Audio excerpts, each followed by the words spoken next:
we on? Are we on? Hello everyone and welcome to episode 4 of Beer Sweden. I'm running out of fingers, Trev. Episode 4 of Beer Sweden TV. Good to have you here. Today we are going to do two things. Taste two different beers from two different bottles. It's a bit of a sort of a battle of the bottle theme today. And the second thing we're going to do is I promise, cross my heart, hope to die to Trev, that I'm going to talk in under 10 minutes. We'll see whether we can do it. Now the first beer, let's crash straight into it. The first beer that we're going to try is a very interesting looking beer called Sailor.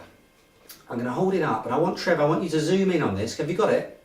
And I want you to just stay there for a bit. I want to spin this 360 because I want the viewers out there just to take in the glory of this mock porcelain bottle. Isn't it stunning, people? Can you see that? Okay, you can also throw up all the sort of article numbers and prices and so on. Sailor. Sailor's a beer, it's a lager, 5% that I've heard things about. I've lived in Sweden for about 10 years. I know that you, Trevor, have lived here for a lot longer than that. I think ABBA were number one when you actually sort of moved over, something like that. He's pretty old, he's Trev. The things I've heard about Sailor aren't particularly good. It's a brand that actually disappeared from the market, as is St. Erik's Pilsner, the second beer that we're going to try. So both these beers have kind of been brought back from the dead, as it were. And today we're going to see whether they should have been left there or whether it's a welcome return. Sailor though, Trev, what do you think of Sailor? Is it, I mean, have you got happy memories, fond memories of Sailor? Pig swill. Pig swill. Pig swill, and I think actually that's fair to say a pretty common reaction when people try and remember back to the days when Sailor was widely available here in Sweden. Okay, but in fairness, I've not tried it before, so let's give it a go. But before I do, Trev, I'm going to put this back up again. Have another look. Now, it's a PET bottle, people. Does you know what that means? Trev, do you know what PET stands for? Cat, dog. Yeah, no, nothing to do with cats or dogs. It actually means polyethylene terephthalate or something like that. I'm not sure whether that was exactly right, but essentially it's plastic. And these PET bottles are something the Systembolaget is increasingly asking suppliers to bring into the Systembolaget. And I understand that because it's environmentally, has advantages environmentally. It's obviously lighter than glass, which means you can put more into a container. So the shipping of beer actually becomes less expensive, and it means you don't have to do so much of it. So your carbon footprint is obviously reduced if you use PET bottles. So I get all the environmental sides of it. What I don't get, to be honest with you, is that anyone, and I'd love to have been a fly on the wall in this marketing meeting, could have actually made a bottle that looks like this. I mean, what is it? I'll tell you what, when I brought this home for the first time yesterday and I showed it to my 10-year-old son, Tom, big shout out to you, Tom, he asked me whether when I'd finished the beer that he could actually play with it afterwards.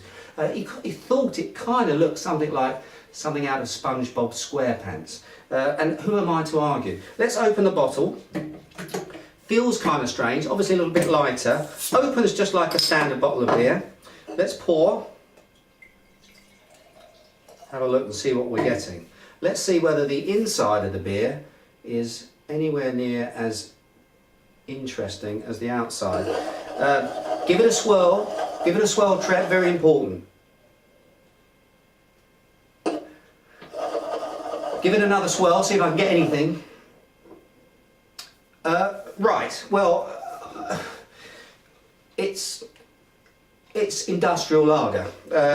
It's vegetable, it's sweet, it's almost Belgian yeasty sweet. Sweet alcohol, there's not a lot of else really on the nose, to be honest with you.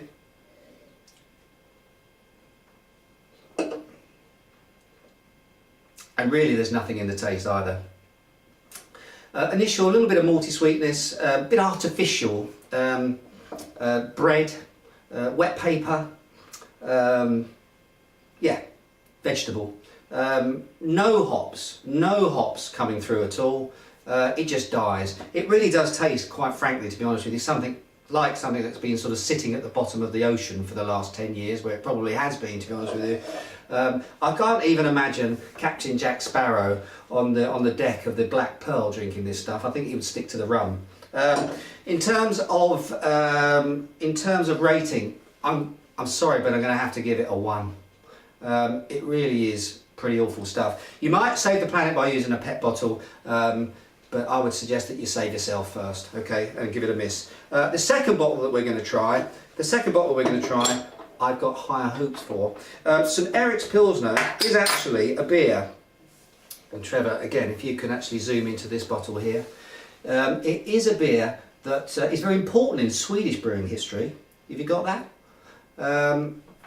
It's from St. Erik's Brewery originally, which dates back to something like 1859.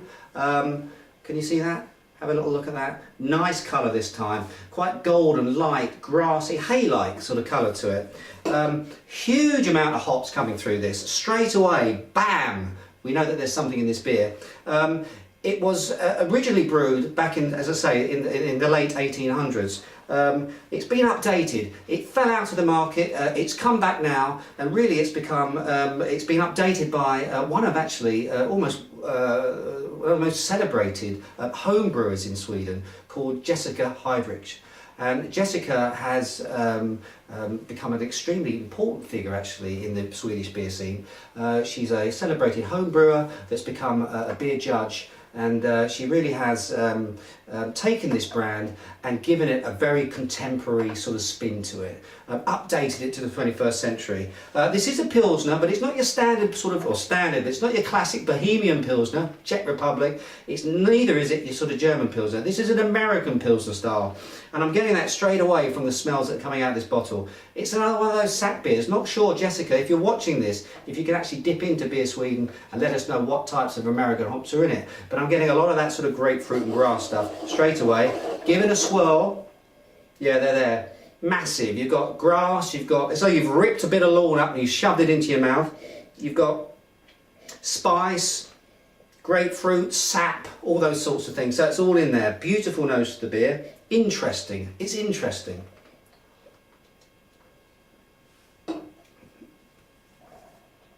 And in terms of the flavour, absolutely got it right. White bread, apricots, peaches, quite nice soft fruit up front. And a lovely kind of bitterness that really sort of starts in the mid palate and just carries on. So there's great length of bitterness in this beer. Lovely, absolutely stunning stuff. I think really, to be honest with you, two different bottles, two completely different types of beer. This one, elegant, sophisticated, good looking, a bit like Trev. This one, tacky, park bench. You don't even need to put it in a brown bottle, into a brown bag, shall I say. It's a give it a miss. In terms of score, I'm going to go, it's 3.5, 4. It's 3.5, 4 for me. 4 definitely, if you look at the packaging, they've got that exactly right. 3 3/4 for the beer. Let's go 4. Feeling generous today. So that's it. 2 different beers. This one's 15.90. This one's 12.90. 3 crowns difference, but I would say 1,000 crowns worth of difference in terms of taste. That's it for today.